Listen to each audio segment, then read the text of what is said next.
So Airbnb has now has gone through the exercise, and they're continuing to go through the exercise of splitting up these your homes into different categories by using.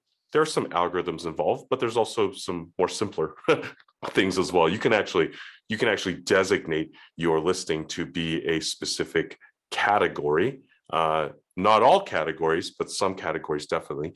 So you can, in the unique categories, in unique stays, you can sort of when you go into the Airbnb hosting dashboard, there's the property types. You can actually look at those, and that's probably one of the first things you should do is actually audit the Airbnb hosting dashboard details that you have, and make sure that you filled out every single thing and that it's in the correct that you're listed in the correct place. And Airbnb is using parts of that, of course. They're using parts of that to put you into categories. They're analyzing things like your title, like your description, your reviews, to categorize you into these different categories. And let's go to that, because as you said, so if you look here, the result, I just look for tree houses, right? So here I have tree houses, and the results are, interesting enough, different from what we thought. But here you have a destination, basically, right? Because I have a destination that tells me it's double bed, got price for some date. I didn't enter any specific date, so I'm getting price for I'm guessing 1 week, and that's a price per night. But it doesn't say, I don't know, I imagine this maybe listing owner had crafted a very nice romantic title. I don't know, for this one, for example, a beautiful tree house nestled, among trees, and boom. And the title we see now is Canton, 1 queen bed. So what happened to the title again? They've now removed the title, and now it is based on the location. So Woodfin and Canton, these are different areas inside of Tennessee, I believe. Exactly. And what's also very interesting, if you look at some properties, actually property types, or if I look at amazing views, for example, as a category, suddenly I'm getting something different. I'm getting actually the property type in a way and a destination. For example, this one is a cabin in Severville, because obviously if I'm looking for a tiny house, I'm supposed to get a tiny house, or a tree house, So just give me a destination here. Again, they have a title of their own, which is basically property type and destination, which happens to be kind of the same, a condo in Gatlinburg or cabin in Severville. But what's very interesting, Kelvin, here is that I used to work at booking.com, and people, or even when I listed on property at booking.com, I was not very happy, because unlike on Vrbo and Airbnb, I thought I could control the way my property was presented. I could control my listing title and my description, but not on booking.com. On booking.com, for example, you can't control the description, right? The only thing you can do, you tick boxes, and with some kind of magic or algorithm or whatever, Booking.com is basically going to generate a description for you, and that's going to say, they're going to judge according to what people are booking and probably SEO.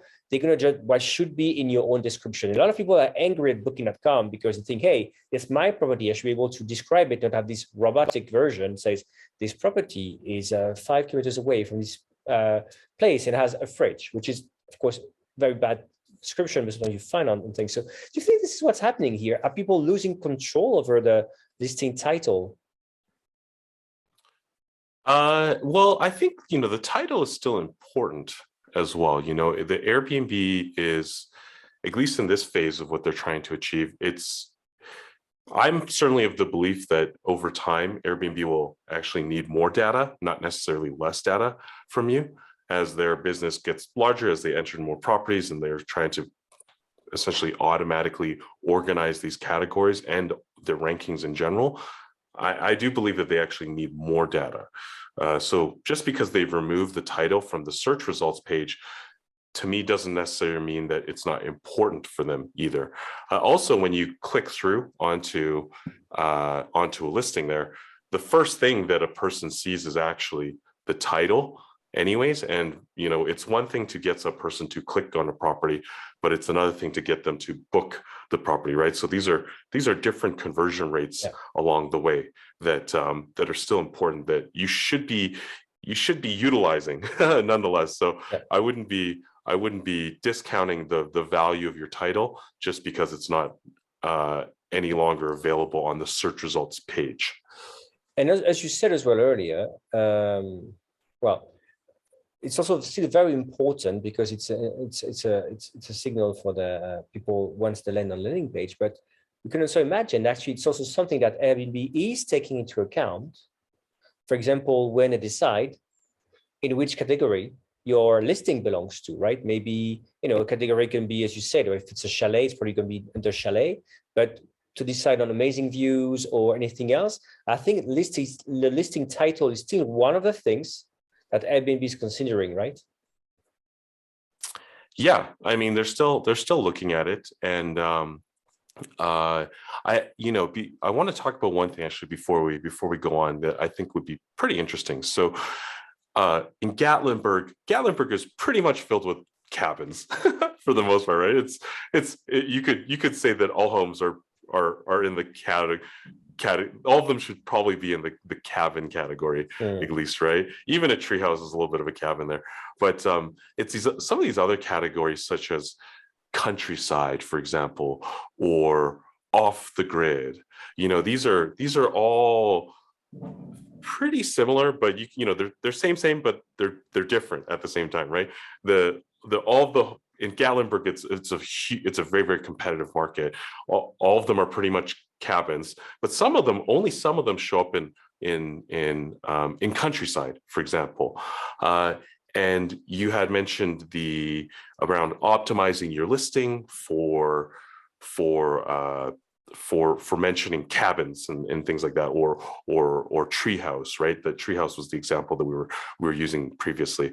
But I think one thing that would be good to mention here is that it's not always necessarily around mentioning the keywords that are very important in terms of that exact keyword of treehouse. But when it comes down to, for example, something like countryside, what we noticed is that, okay, people don't really say countryside. It just wasn't something that people said either in the reviews or in the title or in the description or anything like that. So it was kind of a little bit confusing as to why some properties showed up in countryside and some property when they're all technically in the countryside, really. And part of that, from what we could tell, is that if you want to try to optimize for these more nuanced categories, try to think about what people are. Why would a person choose a countryside category versus choosing a cabin category? And that's probably because they're looking for something that's quiet, something that's there's not a lot of people around there. So there's certain things that you can add into your description that you can sort of put your hat on to think about why a person is looking for countryside. They're looking for something that's quiet, right? They're looking for didn't see a single person. Don't expect to see a single person when you're out here in this area. So yeah, sort of think about it like that. And when you're re-optimizing your listing, trying to speak to that person, that when they're looking at staying in the countryside, there's a reason why they're choosing countryside versus just cabin. So let's change it up a bit. Let's go to Sonoma, the wine county. So here, what we can see that the categories are changing, right? I've changed the destination. The order of the categories is changing. And unsurprisingly, for wine country, you find vineyards, as you predicted. You also find beach, which is so true, but it's surprising spring up so high, or surfing. So what do you think is happening here? So why are the categories changing? I think the categories are probably changing based on supply. I'm not 100% sure if that's necessarily the best decision from their part, but I think it has to do with supply. Yeah, I mean, I'm with you here, right? I'm guessing first. I think first it's you think about this, it's pretty remarkable that on the fly they are able to regenerate all this order of categories and adapt it to the destination. Kind of makes sense. It's probably a product of what they have available. Properties like cabins and things make sense in Gatlinburg. Also, like in available, what I mean is like in terms of listings, also available right now, because I don't think it would make sense, especially if you're under a date, that they would show you something that's completely not available for a certain week or a certain date, right? Just picking a random date to see what's having any effect, by the way. No, the date doesn't seem to have any effect on the listings, but so it's probably what they have, right? Also, what's also getting booked. There's always this tension, right? You just don't want to show what you have, also what's getting booked, which is important. Go ahead. One other thing too that's probably very important to mention here is that from the experience of the guest searching, because that's what we're always trying to optimize for, right? Is that when you click on these different categories, if you go to, for example, Sonoma, and you're looking at specifically a county or a specific city, and you click these different categories, what the user will notice, what the guest will notice is it actually zooms out quite a bit of distance. So in some cases, it will recommend you, it'll recommend you properties that are a fair distance away. And in some cases, even in different countries, I've noticed, depending on how close you are to the border. Yeah, exactly. And to your point, I mean, if you look at vineyards, obviously in Sonoma, we find plenty. But as we've seen, there's beach as a category. And obviously, if I click on beach, suddenly it zooms out of the whole Pacific coast, apparently. And and I think Brian Chesky touched upon what they're doing with categories, right? It's a way for Airbnb to also, I think what they said, they try to direct demand where they have supply.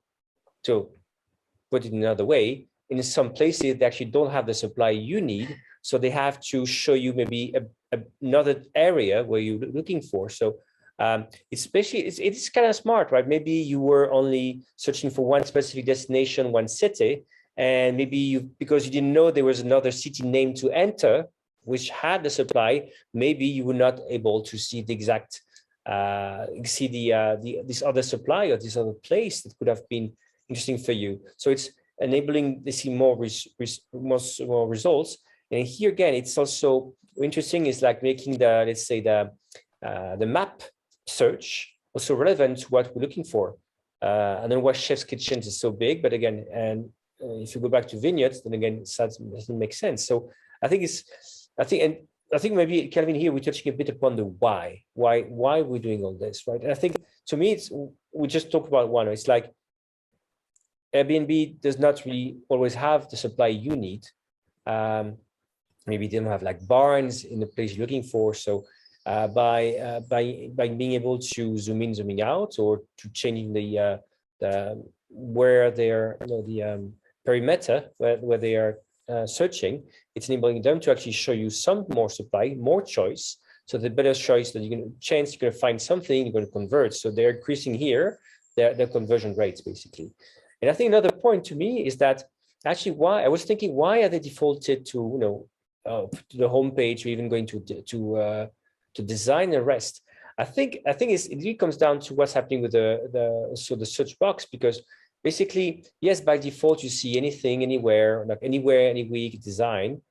But a lot of people are very transactional, right? They kind of know where they want to go, and when. So a lot of people will actually go to the box here and enter a specific destination, a specific date. But for people who are not quite ready for that, instead maybe are going to Instagram or going to some kind of blog to dream about the destination, where to go, find some inspiration. Airbnb wants to be earlier in the search process, to say, hey, whenever you're searching, want some inspiration, go to Airbnb first. And I'm guessing by doing this, they think people then will stay on Airbnb, and when they actually want to book, they will come back to Airbnb to actually do the booking when they're actually ready to book.